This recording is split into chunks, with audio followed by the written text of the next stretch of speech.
Hello friends, কেমন আছো সবাই? তৃপ্তিস লাইফস্টাইলে সকলকে স্বাগত জানাই। তো আমি সেদিন বানিয়ে নিয়েছিলাম মিক্স ফ্রাইড রাইস।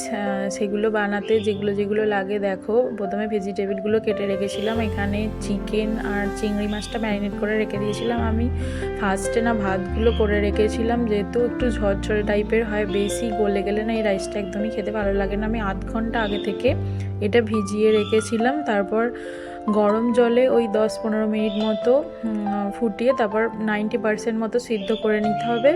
করে তো চাপা দিয়ে মানে ঢাকাটা খুলে একটু ঝরঝরে করে হাঁড়িতে আবার রেখে দিয়েছি।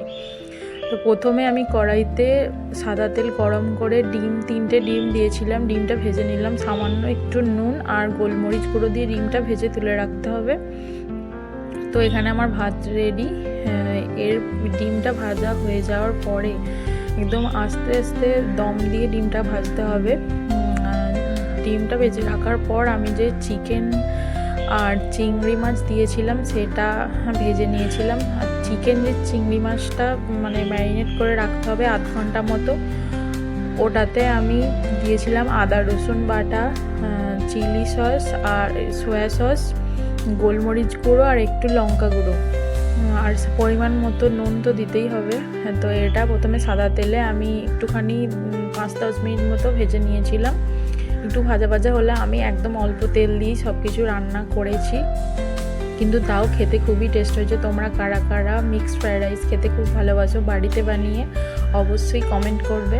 আমার তো দোকান বা রেস্টুরেন্টের থেকেও বাড়িতে বানানো যে আমার নিজের হাতে ফ্রাইড রাইস আর চিলি চিকেন বা এমনি মিক্সড ফ্রাইড রাইস খেতেই খুব ভালো লাগে।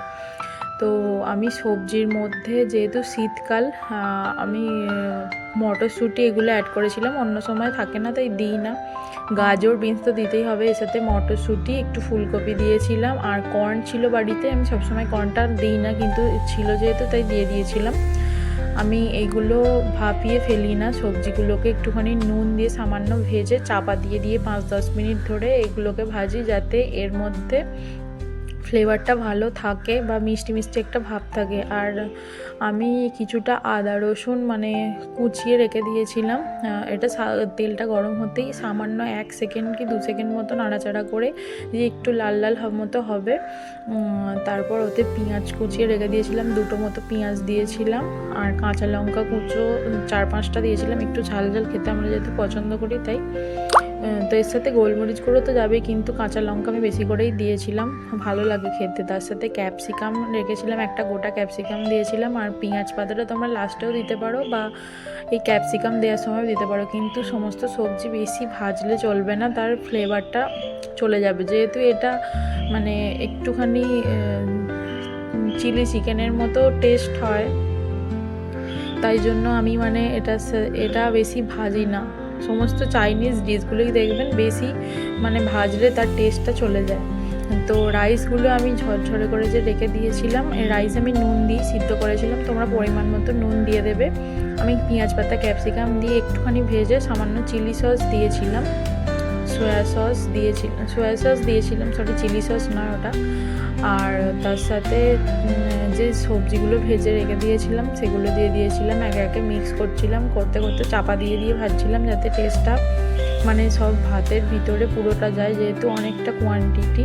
তো লাস্টে একদম একটুখানি সামান্য চিনি আর পরিমাণ মতো নুন, নামানোর আগে গোলমরিচ গুঁড়ো আর সয়া সস দিয়ে এগুলোকে ভালো করে মানে মিক্স করে নিয়েছিলাম, দিয়ে ভাজা ভাজা করে। অবশ্যই এটা সাদা তেলে করবে, তাহলে খেতে টেস্ট হবে। তো আমার মিক্সড ফ্রাইড রাইস রেডি হয়ে গেছে। সেদিন মিক্সড ফ্রাইড রাইসের সাথে আমি করেছিলাম চিকেন কষায় সামান্য একটু আলু দিয়েছিলাম, 1-2 মতো। তো সেদিনকে ফ্রাইড রাইসটা মানে বেস্ট হয়েছিল, একদম দারুণ খেতে হয়েছিল। তোমরা কারা কারা আমার রেসিপি দেখে ভালো লাগে অবশ্যই কমেন্টে জানিও। তো কেমন লাগলো, টাটা, দেখা হচ্ছে পরের নেক্সট কোনো ব্লগে।